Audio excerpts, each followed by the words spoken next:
美国智库研究学者，他讲的，中国就是有像伊朗那样，你没有办法能够越雷池的荷姆兹海峡，那一条海峡就叫做稀土。因为他们说，在 AI 的正式揭开的这个两边的科技战的时候，你知道中国的跳舞机器人不是很出名吗？但是呢，它需要非常高阶的晶片，还是要跟美国买。如果不给的话，我们的荷姆兹海峡就会跑出来，那就叫稀土。那个分析他讲得很清楚，他说中国随时可以中断供应链，美国自己本身是有稀土的，但是我们都知道，美国致力开发稀土的生产跟洗矿，那还要在20年。好，接下来很快的哦，在本周四，也就是川普将会第2次的访中了。现在呢，媒体的资料显示，这一次第2次访中的规模会远远的不如在9年前，当时在2017年中国大陆给这个美国的规格。等一下我们会稍微看一下这个规模的细节哦。那然后呢，外媒就说，难道习近平不再仰望川普了吗？中国手上控制的包括了稀土、荷姆兹等等。那美国接下来会如何来跟中方一起做交易呢？今天就这些议题，我们会一起来做关心。习川会其实很快哦，本周四14日正式的登场。私下层面，我们今天要来特别看到，从行程、从规模来看，外媒说已经不如2017年当时有这种帝王般的一个规格待遇了，确定不会再有，真的是这样吗？先来看一下当时2017年跟今年的规格列出来，同样两边呢都是3天2夜，只是说这一次今年哦，真的从扣掉了说这个飞机落地的时间，一直到下榻啊等等，真的有的行程其实呢只有1天半的左右的时间而已。那当时呢，其实川普到访中国大陆的时候是由习近平的夫妇一起陪同的，现在说是降为国家元首的等级的一个接待。那么再来就是在当时呢，接见的地方，包括举行晚宴的地方，是在象征皇权的紫禁城。但是这一次呢，参访的地点是天坛公园。那晚宴的地点当时也是在紫禁城，这一次则是不是在紫禁城了。我们看到美国带的企业代表当时有29人，但是现在几乎是减半，18人左右。中国当时在2017年下的订单其实是非常大的，签下了2000多亿美元的大订单。现在是说，今年恐怕难以突破当年9年前的这种大订单的规模了，是这样子吗？大陆第2次接待川普，不再给帝王般的规格，怎么解读？苑老师，大家要知道哈，这个在外交的场合当中啊，这个变化是瞬息万变，就从2017年到2026年啊。中美之间的关系的变化是奇大无比，几乎没有办法相信这个形容啊！我印象中非常清楚，这个2017川普刚上任的时候啊，大家都是有一点惊讶，因为川普原来啊是以一种电视主持人的方式，然后就是用各种的情况下，那个2016年川普刚选上到2017年的时候，那正是要重新建造美国那个蓄势待发。大家记不记得那个川普一开始很听话的，都是用将军当国务卿啊，后来通通闹翻了啊，那都不晓得到了第2任都搞成这个样子。所以川普这边的话呢，他自己是制造这种结果，让中美的关系的话。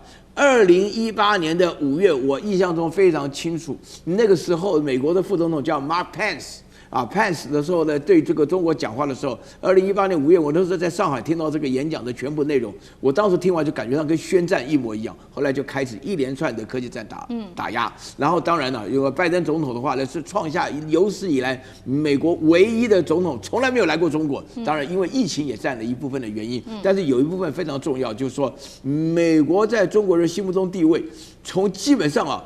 就是说，从这个仰视啊，就是我跟你讲，这个我印象中非常强烈啊，因为我那个时候我89年回到大陆去的时候，我家里的亲戚哇，他们一提到美国，真的是把卡利福尼亚都讲在哈利路亚了，你知道，那感觉上就是非常非常激动啊！我跟大家强调一个重要的观念啊，那到现在来讲的话呢，因为去年呢出现了那个劳 A 的斩杀线以后，大家发觉美国哈，第一个贫富不均呢。第2个，在美国赚钱非常不容易啊。第3个，美国没有医疗保险，不能去啊。你一个牙齿坏掉，你就马上就要在流落街头，流落街头活的年龄啊，大概不到3到6个月啊，就这种情况。美国就是这么情况，你不能没有钱。你在美国有钱，我们只报道有钱人都是跟着。其实说句良心话，我说句良心话，这个规格啊，各方面啊，是不会在外交仪式，这个叫 protocol 啊。那美国的幕僚他们之所以在讨论了很久啊，很多人觉得说，你原来在天安门啊，你原来在紫禁城啊，那你现在在人民大会堂吃饭呢，感觉不一样。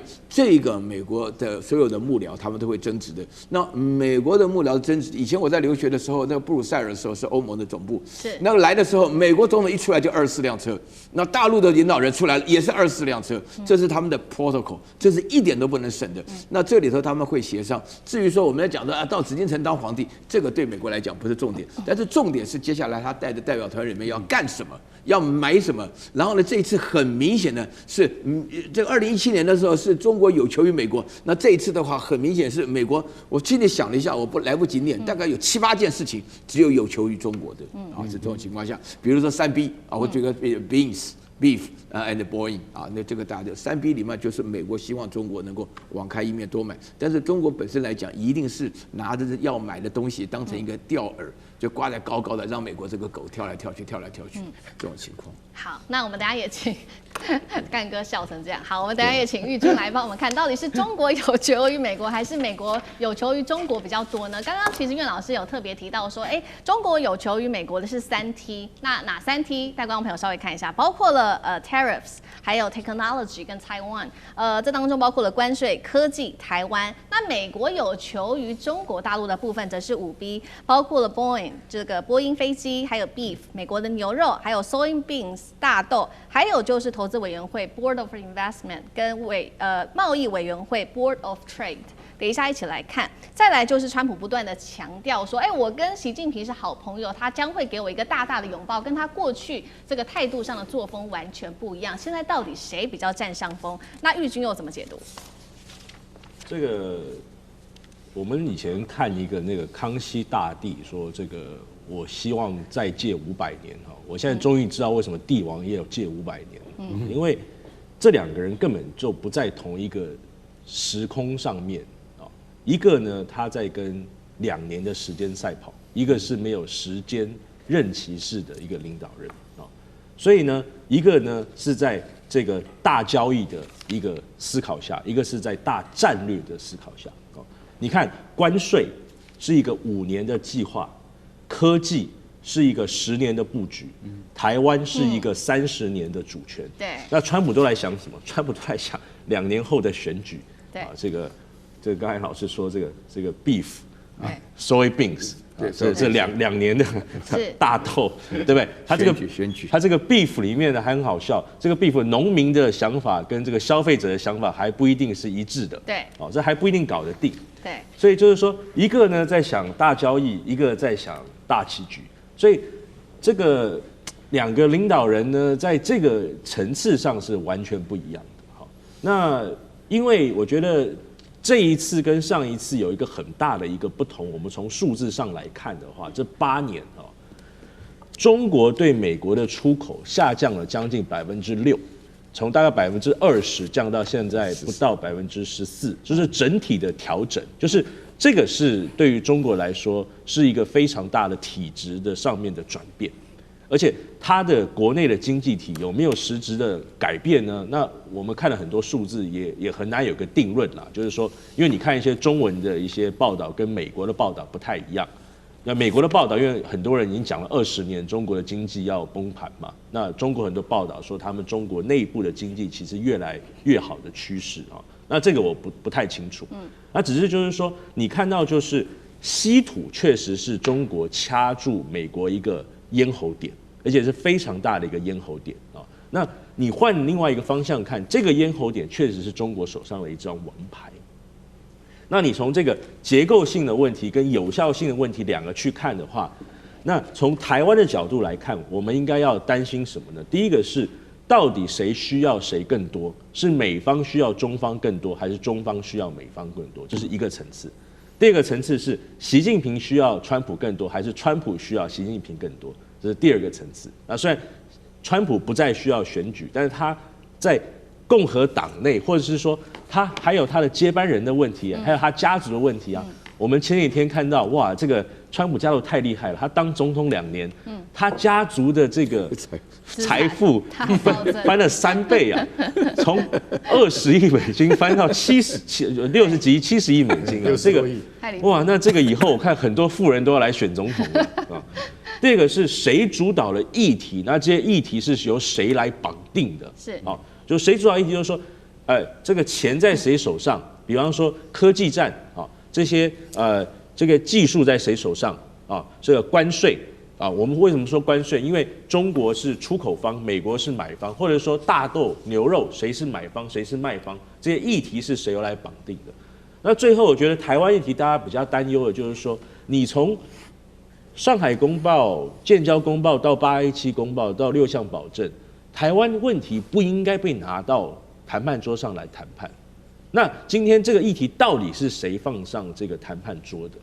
是说美方提上来的，然后中方就干脆回应了，还是中方提上来的，还是中方只是讲说我不要讲武器问题，但是我不讲其他台湾问题？那美方最后会不会做出让步，说我反对台湾独立？这是完全反对民主的一种做法。是。那我觉得，如果川普做出这样子这么多的让步的话，那我觉得我刚才3个答案都非常清楚，他显然一定是在居下方的一部分，要么他何必要做出这么多，连他党内可能都不一定会对他满意，或者对他了解的做出这么样的一个事情来。好，同样的问题也特别请教干哥，就是说谁比较需要谁多一些，那谁更胜一些些？刚刚玉君也帮我们提到，一边是大棋局，那一边是关乎很快的就自己的选情，那干哥又怎么看？好，你看，如果说如果中国人自己讲说，习近平也有荷姆兹海峡，讲这句话的话，是中国人自己讲的话，对，那就是什么？那就是自夸嘛，对不对？对，不是，这个是 BBC 报道的，其实这个是来自哪里的？布鲁金斯美国智库研究学者，他讲呢，中国就是有像伊朗那样，你没有办法能够越雷池的荷姆兹海峡，那一条海峡就叫做稀土。所以玉君刚刚讲的很对，为什么？因为他们说，在 AI 的正式揭开的这个两边的科技战的时候，你知道中国的跳舞机器人不是很出名吗？对不对？搞到春晚上面也有啊，对不对？现在这等于是在 AI 的产业里面一个非常大的议题跟亮点，但是呢，它需要非常高阶的晶片。这个高阶晶片要从哪里来？从辉达来。对，还是要跟美国买？没有关系。习近平这次跟那个川普见了这个面之后，就在想，他一定会问他这个问题：我的机器人还要跳舞啊？那请问你给不给晶片呢？如果不给的话，是不是？那我们的荷姆兹海峡就会跑出来，那就叫稀土。其实中国那个分析他讲得很清楚，他说中国随时可以中断供应链。美国自己本身是有稀土的，但是我们都知道，美国致力开发稀土的生产跟洗矿，那还要在20年。他们说现在川普希望在12年之内，美国的生产线自己要能够对于明尼苏达州以及北卡罗来纳的就是矿岩，能够自己来精炼稀土，但是我觉得那个可能性是很低的，所以这个就是很简单的道理，就是说，这一次我们会谈除了就是说像这个你说晶片贸易的问题之外，另外一个就刚刚玉君有提到的，那台湾问题到底要不要谈？一定会谈，可是就像中国希望什么？希望川普你要说出4个大字，叫做反对台独，就是 do not support。可是说句实在话，要叫川普讲出 do not support， 这个可能是比登天还难。为什么？因为依照他们的外交辞令的惯例，可能说不出这样的话嘛。因为以前普通都是说就说那个反对嘛，就是 opposition 嘛，对不对？我讲反了，就是说应该是说他讲不出反对 opposition 他只能讲得出不支持的 do not support 的不支持，对不对？我讲反了。但是你现在来讲的话，我习近平当然是希望你要讲出 opposition， 就是反对，完全反对。那个川普能讲这种话吗？他讲这种话，可能回去以后，他在众议院跟参议院他都完蛋了，对不对？对，因为这有违他对台湾的承诺。那所以到底应该怎么样？我讲句实在话，那个1.25兆对台湾的那个军售哈，在我们就是说认知的专家里面看起来，这个议题根本就是过度炒作了。为什么？因为其实这1.25兆的军购里面没有真正能够防卫台湾的武器。这件事情中国清不清楚？很清楚，因为真正的攻击性武器美国没有卖给我们。但不管怎么样，中国希望能够拖延。就说至少你今天川普来跟我谈过以后，你不要回去又卖东西了嘛，对不对？你又卖武器给我们的话，那我们谈的意思是什么意思呢？是不是？所以你今天能够站在你不支持台独的立场，但是对于台湾的武器供应的话，是不是能够再延缓一阵子？那这样子对双方其实都是有利的。我认为他们会谈到很细的部分，绝对不是我们想象中说。就是打工作揖，然后去天坛一起喝下午茶，这样就可以解决了。我相信川普是实事求是人，更何况在贸易部分的话，他们还有很多东西要谈，不是只有稀土，还有石油、天然气，还有那个乙烯跟丙烯等等，像这些问题，老实讲一句，都是他们现在最重要的议题，那恐怕是要花费一段时间的。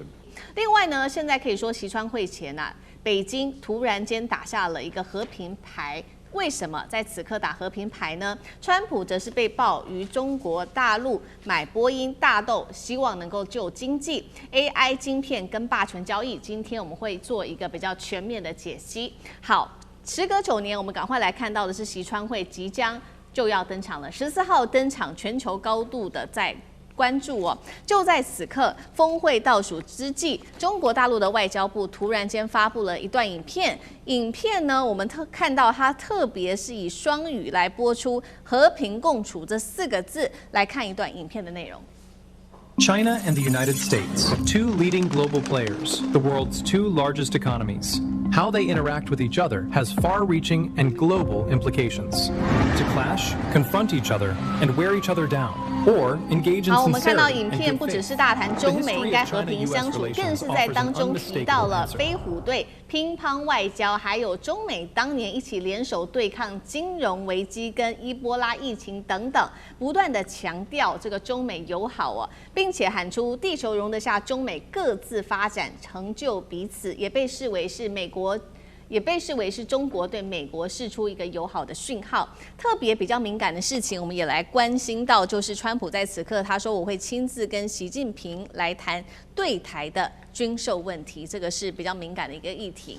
另外呢，我们来看到在峰会中美元首正式的见面之前，外媒已经有各种针对于这场峰会的一些评论了。好，我们先看到这一间媒体，这个是观察者网特别指出，美国正在陷入在关税战的反噬、盟友的裂痕、通膨跟中东战事、政治撕裂等等的多重危机。财富杂志则是形容中国大陆用了6年时间就已经拆掉了川普当年的筹码。最后来看到《纽约时报》说，现在的中国早就已经不再仰视美国了，并且视美国为一个衰落的大国。我们也特别来关心一下这一次随川普到中国大陆的这些企业哦。不仅仅是企业现在被传出减半，而且呢，这当中邀请到的一些企业家也是暗藏玄机的。特别我们来看到有哪一些单位呢？包括了在科技上面有苹果公司，那还有美光、高通等等重要级的巨头。另外在金融业现在点出有高盛、贝莱德，再来就是航太业有波音、奇异等等。唯独为什么呢？全球的 AI 霸主黄仁勋本来要出席的，为什么在此刻突然间缺席了呢？等一下我们会一起来做关心。所以节目一开始，我们先来关心到中国为何突然不战狼了？发布了这个和平共处的影片，是要释放什么样的一个讯号呢？是希望为和平来铺路，还是要逼美国照自己的节奏走？再来就是纽时所分析的，说中国视美国为一个衰落大国，大使又怎么看？事实上的话，你看这个片子的话，基本上中国大陆就把自己定位跟美国完全是在一个同样的一个立足点上，都是2大国，所以呢，基本上以大国的身份呼吁美国不要搞这种对抗，或者说是这种过度的这种对立，哎，所以提出来的口号就是大家就是说和平相处、和平共处。和平共处其实是中国大陆其实建政以来啊，一直就是这个外交政策。那可是这个外交政策，事实上的话，它的内容也不是说和平共处你就可以予取予求。那中国大陆在面临国家底线的时候，会毫不考虑的出手。那可是它只是用兵比较谨慎。事实上的话，就是说1949年以后，大陆打了3场主要战争，第一场跟美国打的，第二场跟印度打的，第3场是这个跟越南打的啊。那当然跟美国比的话，那美国那个所谓用武的那个门槛是非常低的，他因为他常常找一些小国去打，那事实上大国他都没打胜过，包括中等国家他也没打胜过。那中国大陆事实上的话，战争都是为了政治的目的，那是很清楚的。军事是为外交手段，就是说为政治服务的一个工具啦。所以中国大陆常常会达到一个政治目的达到以后，它就会停火了。可是美国大概就没有这个情况。不过这次事实上的话，我觉得中国大陆是感觉上是先礼后兵，因为有些事情的话，大陆的整个国际作为，它有一套论述跟逻辑的，它基本上就是说大家要遵守联合国体制下所确立的国际法，包括国际贸易法。那现在美国是把国际贸易法已经完全丢到一边了。另外一个就是在国际关系上不使用武力这个基本原则，美国也丢到一边了。所以呢，我觉得中国大陆事实上在这些部分不可能为了和平共处而把他自己的立场丢掉。只是说跟美国和平共处的意思，大家不要用军事的方法来解决彼此的纠纷，就是这样。那并不表示说你如果要用军事的话，那我不会做事啊，尤其是对中国大陆的核心利益的话。那所以这一次我觉得这一个影片由外交部播出，基本上是先礼。那后兵的部分，我觉得就是台湾的问题。那尤其大陆现在看起来，川普讲出来的就是对台军售的部分。那这个部分他亲自跟这个习近平谈，我认为习近平会很强硬，因为这个牵触到中国大陆的核心国家利益。那如果说这个军武一直销售下去的话，两岸关系绝对会越走越怎么讲，路越窄，最后只好用非常手段解决。所以我觉得这一次真的是有一点山雨欲来风满楼啊。对，放话放得蛮多的，以前没有这样子，没有那么多。所以这次绝对不是一个什么友好的会谈，这次就是一个鸿门宴。好，我们看到这个其实很快就在本周4，这个中美元首的对话就要正式的展开来了。不过现在到底谁的筹码比较多呢？等一下请干哥来带我们看，包括大陆现在手中握有的有稀土、大豆、庞大的市场等等。那再来就是晶片是大陆最需要的，但是现在其实在晶片上大陆也可以实现自主哦。那北京真正要美国让步的又是什么呢？会是亚太驻军、高阶晶片，还是有关于台湾的国际空间等等？干哥又怎么解读？好，大使是持悲观的态度哈。那我是认为说，其实说句实在话，为什么会到？因为以前是上次他们9年前会面的时候，2个礼拜前就已经连什么礼数啊、制度啊，然后还有人员啊，通通都公布了。现在这次很仓促，2天前才公布，你就会觉得说，然后大陆马上就发布了这个影片，这个影片是示好的，但你会觉得说，中国人说礼多人不怪哈，但是我们觉得礼一多哈，你可能鸡皮疙瘩会掉地上，为什么？因为你会觉得说，这不知道是后面背后是藏着什么含义啊？可是你从那个影片里面看来，可以讲说，这个世界这么大，应该容得下我们中美2大强权。他另外又讲了，太平洋这么宽，绝对容得下中美2个大国在这边。他不讲博弈了，就不讲这种话了。所以有点像我们以前陈水扁说，太平洋也没有加盖子啊，对不对？你会觉得说，似曾相识。其实我们听到这个话，我们会觉得说还蛮亲切的。但我不知道川普怎么想。可是川普他现在面临的是什么？有篇文章就讲到说，有3B 跟3T。3B 是什么？波音，还有Boeing 嘛啊，然后牛肉 beef 啊，还有什么？还有就是那个黄豆 bean 啊，就是波音跟黄豆跟牛肉这3样，恐怕是美国跟习近平啊在见面的时候必须要谈的一个重点啊。老实讲一句，这3样东西都是美国有求于中国，那就更不用讲稀土了。另外还有3T， 是哪3T？ 第一个就是台湾问题要不要谈？保证要谈，不可能不谈。谈什么？谈军售。为什么？因为这个军售啊，已经到了白热化的阶段了。等一下我们来讲军售。然后另外第2个 T 是什么？第2个 T 是 technology 里面包括 AI， 包括你现在看到黄仁勋这次都没有来，这代表什么的含义呢？其实黄仁勋他老实讲一句，他讲的很对的，他说我不是那个一觉醒来还在那个无里雾中的那个人，我是一觉醒来之后脑筋最清醒的那个人。你绝对不能够围堵中国，你围堵中国，你是自取灭亡。黄仁勋讲得非常清楚，你应该要把它纳进来，然后彼此共同的和平竞争。黄仁勋的态度是对的，他说不卖晶片给中国，那你根本对于美国的产业来讲，绝对不会是好事。所以 technology 这个部分，还有 AI 这个部分，一定是习近平跟川普要谈的重点。那另外一个呢，还有什么？就是关税啊 ，tariff T。3T， 其中一个就是 tariff 关税问题，现在目前好像缓解了，但事实上那都是联动的，因为后面还有稀土问题还有钢铁等等铝这些问题。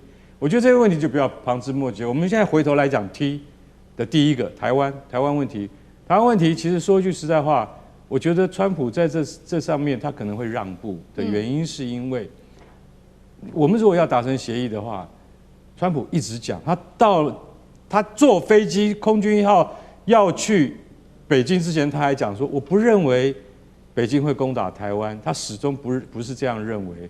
我认为习近平对我来讲是一个好朋友，所以他不认为这件事情。那如果川普的基调没有变的话，接下来马上在5月之后的140亿对台军售，美国的态度是怎么样？北京现在要答案。你是不是这140亿台币的军售，通通会如数遵照着你们跟美国跟台湾之间的协议？因为你们都已经派了古立言等等人，所有美国在台协会的人来台北这个 argue 说，为什么你们国民党、你们这些在野党都不愿意通过执政党跟我们美国政府的版本等等？那这个其实中国北京都看在眼里。那现在川普你既然来了，你要怎么回答我？我今天跟各位点破，那不管是前面的110亿或140亿，总共1.25兆的军购都不是重点，重点是美国你是不是还要继续对台湾采取高调的军售政策？如果这个政策这个态度不改，我明明知道这些东西都是防御性武器，但是这就是出于美国你在经济跟商业利益之外，你还真不珍惜我们中美之间最基本的战略上的一些共同的认知跟谅解，还有贸易上的伙伴情谊，我觉得这些都是川普必须要深深考虑的。好，那另外一方面，我们同样问题请教上这个又怎么看呢？因为这一次的名单访问当中，金融、航太、半导体企业都到了，为什么黄仁勋没有去呢？黄仁勋没去黄仁勋没有被邀请。那当然，以现在全世界来讲 ，AI 跟全世界这个企业市值最高就是辉达，怎么会不去呢？没有道理不去。白宫为什么不邀请黄仁勋去呢？所以我讲这很清楚、很具体，就表示说，这次在北京，从美国川普的角度，他不谈 AI， 他不要谈 AI， 因为我们知道现在这个整个美国跟中国大陆之间的这种竞争关系，尤其在 AI 晶片。美国对中国的碾压跟压制是绝对性的。那么最近就在美国国会当中即将通过法案，就涉及到甚至连 DUV 的这个部分的机器跟维修跟相关的耗材，都要在涉及到美国专利的都不给中国大陆了。所以现在其实对于 AI 晶片方面，美国持续还在下重手所以黄仁勋没有去，其实是很大家跌破眼镜，但也就表示说，川普这里之后已经下定决心了所以这一次当中。AI 可能谈一些框架、一些很虚无的东西，但实质的中美之间的关系，包括晶片是不是开放，或辉达晶片要不要进中国大陆，我认为已经排除了我想这里头其实很清楚可以看得到，当然这一次川普去主要还是为了他的政治目的。我想大家很清楚，伊朗的问题，刚刚前面也提到的农泰，包括农业订购、波音，那北京对于美国要的东西很少。你根本不知道北京对美国要什么，要开放电动车吗？没有的啦。所以他其实要的应该就只谈台湾问题，北京只要台湾问题要谈，其他什么都不要。所以现在其实从川普来讲，这一次的这个企业名单少到只剩下16人，上次29人我们都知道其他国家到北京来说都是带了一大趴的这个企业团，因为政治外交谈完就是企业上了。可是这次川普去，他不是为了美国的企业，他是为他自己。其中选举跟波湾这一点，所以我们要了解到，现在特别对黄仁勋体现，就是说中美之间这种以科技对抗的战略，这是没有任何松动的。从美国的角度来讲，我赢你中国的，我就要把你继续压制你到死。那我现在输给你的，比如说相关的这些稀土啊，相关的跟科技周边有关的，那我就赶快追你，然后还一直伸手跟你要，所以也是不留情面的。不过我觉得我们要注意当中，美国跟中国之间，我认为这一次的川习会的对谈，美国其实看的都是未来啦，美国不看过去。以我们刚刚看的片子来说，我觉得中国大陆现在有个叙事很重要。中国大陆叙事，我中美跟你的关系，我是站在历史的全局来看。这个历史不是中美的未来，还有我站在中国发展的过去，我细数我跟你中美过去友好的过去。所以中国现在有体现一个历史观，我认为这次北京会体现跟川普完全不同的。川普就是未来，我下次选举要什么，我就是未来。所以可是中国要告诉我的历史。所以这个历史当中，我们体现到包括中国跟日本的关系，其实也都是诉诸于历史的，甚至在追究这件事情。所以我想这次黄仁勋看似是一个企业团，但是它体现的是一个川普当中的这个架构跟绝对性，跟北京方面习近平的不同也非常明显。我们持续讨论美以现在突袭轰炸伊朗的原因为何，是否也在要颠覆政权，对中俄来做施压呢？我们来看到美国的接连的动作，打了美国之后又打伊朗，是不是也在为接下来的川习会铺路呢？川习会会不会出现什么样的变数？今天这一集我们会持续的一起来关心。好，再看到的是美以联手打了伊朗之后，引爆全球动荡，现在包括中俄也已经出面来表态喊话了。我们先来看到中国外长王毅怎么说。他说呢，美国和以色列在这个伊美的谈判进程当中，那么对伊朗发动袭击不可以接受。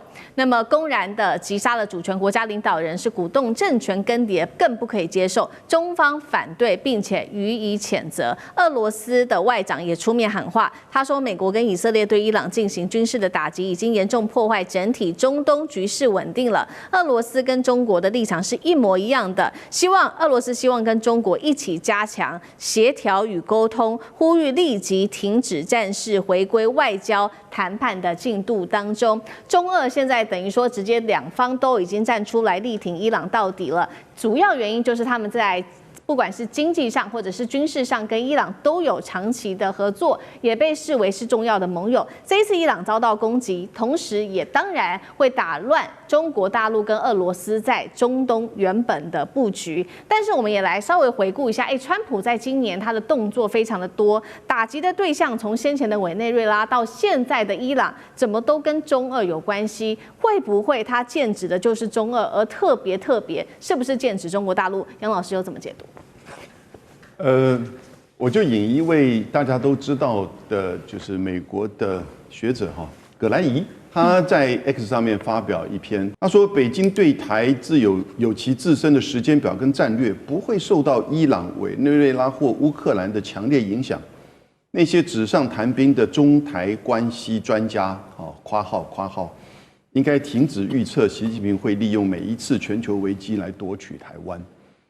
其实从昨天到现在我们在台湾也好，不管在美国也好，好多人在说美国攻打伊朗会造成这个两岸之间的稳定啊，还是什么的，一大堆预测都出来。我说这些人真厉害，葛莱伊一下打脸这些人。讲句实在话，王毅跟拉夫罗夫所讲的话对不对？对啊。川普去打一个国家，这是合法的吗？当然是非法的。你有没有找到他核武的证据？没有啊，连那个洗衣粉都没有啊！你不是在谈，人家都愿意去跟你谈。你要打，其实我们刚刚讲了，我觉得他就是为他的这个需要，以及为他的胜利上，以他看到哈梅尼可以大概一次把他给斩首干掉。那可是这种东西就基本上像是一种已经没有任何秩序标准的新君主这种霸权作为。那到了21世纪，你看到川普他的一切是这种裙带资本主义加上新君主主义，就随他的喜欢。那一定有大国要出来讲话，连英国这次都只是同意美国用他的基地，但是英国都没有说我支持这个作为，但是他强调他不参与。欧洲国家都说这会造成严重的影响，只有一个国家第一时间跳出来支持川普，高市早苗。那是因为他们需要川普这个支持来对抗中国。可是，在今天的国际秩序其实已经没有什么秩序可言。强国的随意的作为，真的是随他喜欢。那但是这个时候有大国出来讲话，我们就把它去做等号，说你看这个都是跟中国、俄国关系密切，某种程度也许是。那伊朗2015年跟中国大陆谈成了一个几十亿美元的石油方案，但是这一次举例而言，伊朗每天出口300万桶的石油，大概有80%是往中国大陆。对。就算300万桶都没有，其实对中国影响也不大，因为那个比例很小。那它也可以立即的从俄罗斯跟别的地方取得这个替换，而不像是我们台湾其实从尼米兹从中东来的占我们的原油进口大概是60%，占天然气大概是2%，所以对日本、韩国、台湾影响比较大。因此这个时候你来说，这到底跟谁关系密切，可能都忘记跟我们台湾关系最密切。所以这个时候，很多这种所谓纸上谈兵的一些战略专家会告诉你，从他的政治的立场或者是意识形态，那美国也是一样，同样会有这样一个说法。可是我们已经回到了一种现实主义的丛林法则了。那这个时候，你不需要从所谓的过去的那种思维、意识形态来去看待。我觉得中俄在这一次的立场上，当然是觉得美国是跨越界限，可是呢，他也知道。这个是现在新的国际丛林法则。那他所说的，也许我们认为是没错，但是又能够影响现实如何呢？好，所以我们看到，在这个美国跟以色列对伊朗进行攻击之后，中俄就立刻发出了声明来做谴责。但是我们也要关心说，这个时间点因为比较敏感，因为紧接着3月份就是川习会，3月份的时候，川普就会去访问中国大陆，到时候会讨论中美的贸易关系，还有关税跟台湾议题。那现在也有一个说法是说，为什么川普要在这个川习会之前先去抓了美国的马杜洛总统，然后又斩首哈米尼，是不是要跟这个川习会里面为自己增加筹码，又或是要埋下更多的变数？那委员又怎么解读川普的动作？我倒是不认为川普因为打了伊朗以后，他到中国大陆就比较有本钱对习近平讲话。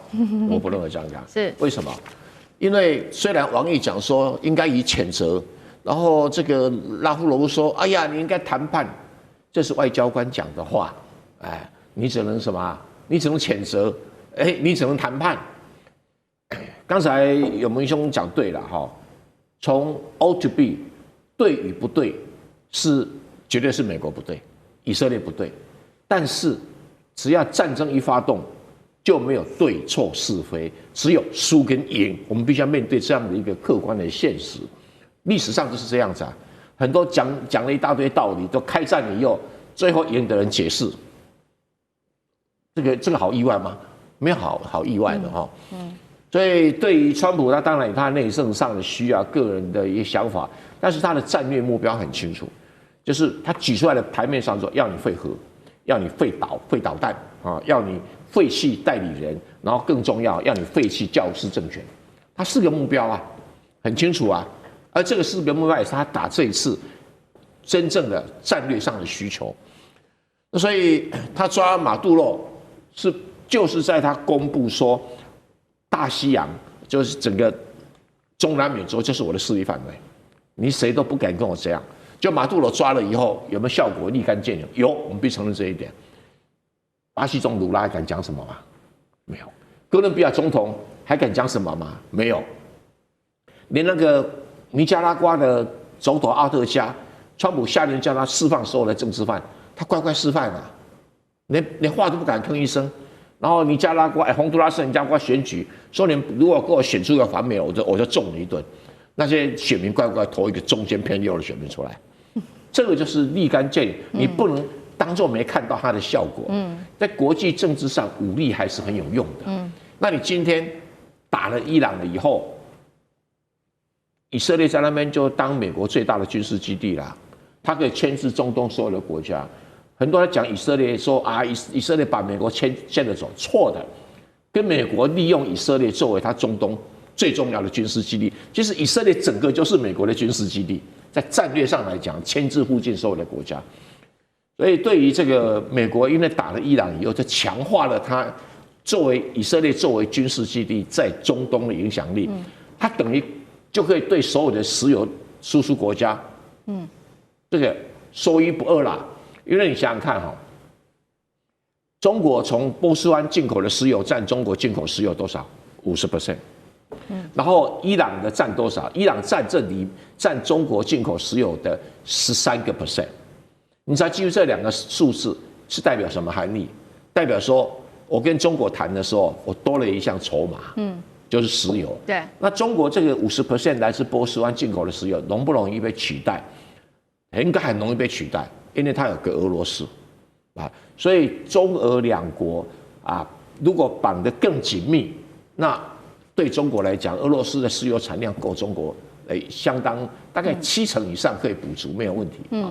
只是现在运输的路线上啊，因为没有做好，只有天然气管线做好，石油管线还没有做好，或石油运输系统还没做好。那所以你说要威胁中国，这个也谈不上，这不是中国不能解决的问题啊。那你有人讲说，哎呀，中国就不会让他去北京访问，也不会，为什么？因为北京也有很多要从华盛顿要到的东西，所以互有需求。那你说伊朗对中国，中国只是因为面子上比较少啦，伊朗也谈不上中国的盟友啦。那你这个一个朋友被打，你帮他讲2句话也 OK 啦。你说真的为他卖命，那不可能的事情啦。中国有自己的利益啦。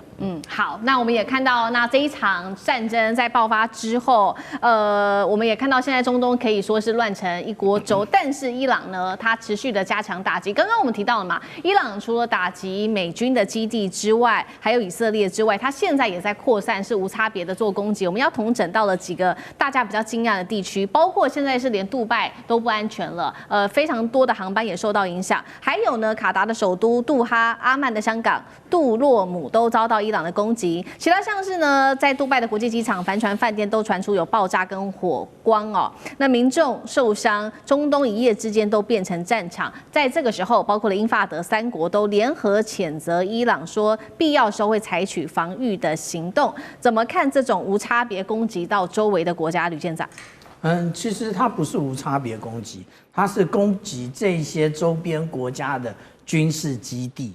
那就是美国的军事基地。我们从这张图啊就可以看得非常清楚，这个每一个点都是美国的军事基地，然后伊朗就是这样不断的攻击，因为它现在美国的想法就是要让伊朗未来爬不起来。伊朗就是想要把美国的势力从中东赶出去，不过这2个愿望是不是能达成，我们就看着那个现在，川普他说他要打四个礼拜，那4个礼拜他的弹药够不够？然后另外4个礼拜那就已经到了他要去出访中国大陆的时候了。那这个也就是他的轻与重，那以及伊朗对于这个现势的判断的影响。但是呢，这里面有几个重要的部分也就是卡达国防部他现在已经告诉了半岛电视台，这是半岛电视台的一个那个新闻画面，然后这一个翻译